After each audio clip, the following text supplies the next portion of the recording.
भर के चलो, पाकिस्तान के पास एटम बम है, पाकिस्तान के पास एटम बम है।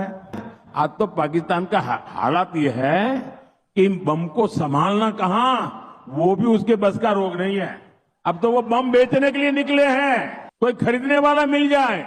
मोदी सरकार भारत में इलेक्शन जीतने के लिए ओछे हथकंडों पर उतर आई।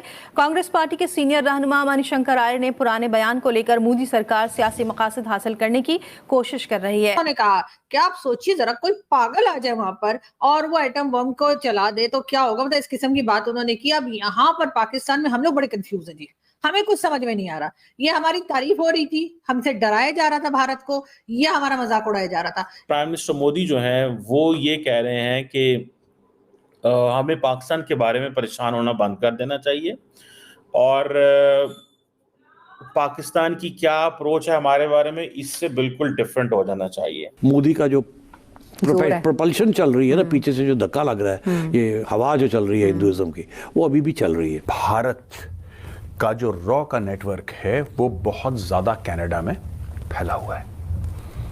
कई देशों के बारे में बताया, लेकिन खास मोहब्बत, खास प्रेम जो था वो भारत के लिए था। और बोला कि रा जो है, यानी रा बोलते हैं, रा के हर जगह हाथ फैले हुए हैं कनाडा में। देखें, आज इंडिया तरक्की कर रहा है, हमें उनके साथ मिल जाना चाहिए, दरवाजे खोलने चाहिए। थोड़ी सी पोजीशन अपनी बदलनी पड़े तो बदल लो यार, मतलब क्या फ़र्क पड़ता है।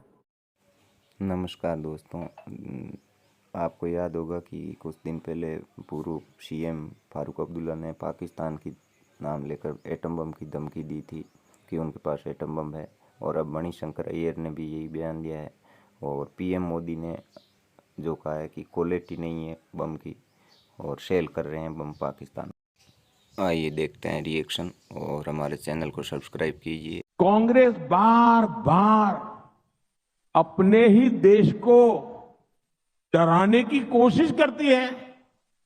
वो कहते हैं संभल के चलो, पाकिस्तान के पास एटम बम है, पाकिस्तान के पास एटम बम है, पाकिस्तान के पास एटम बम है। ये मरे पड़े लोग ये देश के मन को भी मार रहे हैं जी। और कांग्रेस का हमेशा ऐसा ही रवैया है। ये जो पाकिस्तान के बम बम बम की बातें करते हैं ना, आज तो पाकिस्तान का हालात ये है कि इन बम को संभालना कहां, वो भी उसके बस का रोग नहीं है। अब तो वो बम बेचने के लिए निकले हैं, कोई खरीदने वाला मिल जाए। और लोगों को मालूम है क्वालिटी में दम नहीं है, वो माल भी बिकता नहीं है। प्राइम मिनिस्टर मोदी जो हैं वो ये कह रहे हैं कि हमें पाकिस्तान के बारे में परेशान होना बंद कर देना चाहिए और पाकिस्तान की क्या अप्रोच है हमारे बारे में, इससे बिल्कुल डिफरेंट हो जाना चाहिए। हमें क्या करना चाहिए, और उन्होंने कहा कि मैंने 10 सालों से क्या किया है कि हमने इंडिया को जो रन करना है वो पाकिस्तान फैक्टर से रन नहीं करना। वो कहता है उसके ऊपर मैंने चाबी लगा दी है, मैंने ताला लगा दिया है, मैंने वो रास्ता बंद कर दिया है, क्योंकि पाकिस्तान जो है वो उसके साथ जो ताल्लुकात है हमारे, वो सारी बातें ख़राब हैं। This is what India is saying time and again, and obviously ख़राब ही हैं।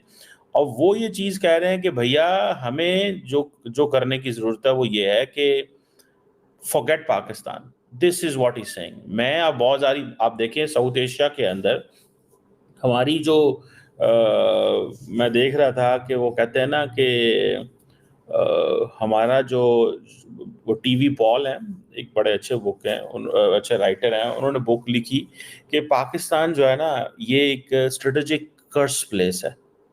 स्ट्रेटेजिक कर्स प्लेस, इसका मतलब ये है कि मतलब गंदी जगह पे बैठा हुआ है। और ये हमारी देखें आप, अब देखें साउथ एशिया, गंदी जगह से मुराद ये नहीं कि नेबर्स बुरे हैं, मैं किसी को गलत नहीं कहना चाहता, या इंडिया बुरा या चाइना बुरा या ईरान बुरा है। मतलब ये है कि इस खित्ते के अंदर इतना कुछ हो रहा होता है that we are just locked into it.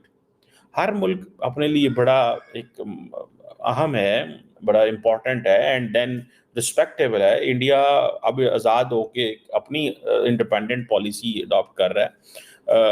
Modi साहब ने ये भी कहा, उन्होंने कहा, उन्होंने फैसला किया 47 में वो हमसे लहदा हो गए, ठीक है, वो जैसी भी जिंदगी गुजार रहे हैं, हमें उनसे क्या मतलब, हम उनसे बात ही नहीं करना चाहते। ये है माइंडसेट उनका। भारत का जो रॉ का नेटवर्क है वो बहुत ज़्यादा कनाडा में फैला हुआ है। कई देशों के बारे में बताया, लेकिन खास मोहब्बत, खास प्रेम जो था वो भारत के लिए था। और बोला कि रा जो है, जिसको पाकिस्तानी रा बोलते हैं, रा के हर जगह हाथ फैले हुए हैं कनाडा में। और भारत जो है रॉ के थ्रू और अपनी इंटेलिजेंस एजेंसीज के थ्रू कनाडा के मामलों में इंटरफियर करता है, दखल अंदाजी करता है। वो कैसे करता है इसके बारे में उन्होंने तफसील से बताया, डिटेल से बताया। ये उनका मानना है, मुझे नहीं लगता कि ऐसा भारत इंटरफेयर करता है, लेकिन फिर भी आज भाई हम इसको थोड़ा सा डिस्कस करेंगे। डिस्कस करने से पहले कुछ मैं आपको पॉइंटर्स बता दूं, फिर उन पॉइंटर्स के ऊपर एक डिस्कशन होगा।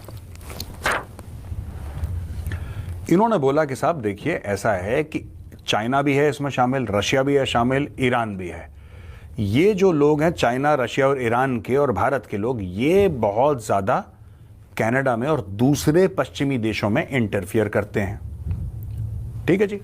अब ये कह रहे हैं कि various hostile foreign interference and espionage activities, hostile foreign interference and espionage, पूरा खुफिया और होस्टाइल यानी कि ठोक देंगे, मार देंगे या कुछ ऐसी चीज जिससे कनाडा को नुकसान हो, वो भारत कर रहा है।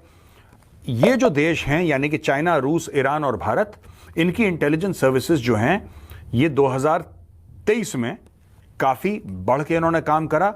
Foreign influenced activities are defined by the CSIS Act as those detrimental to Canada's interest, clandestine or deceptive, or involve a threat to any person.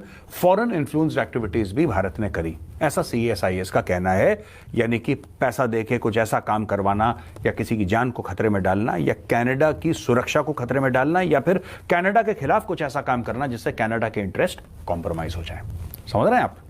तो ये इन्होंने सीधा सीधा इल्जाम लगाया कि भारत ने ये काम कराए। इसके अलावा जस्टिन ट्रूडो ने जो बोला और फिर अलग अलग लोगों ने जो बोला कि भारत ने ये काम कराया, भारत ने निज्जर को मरवाया, ये सब,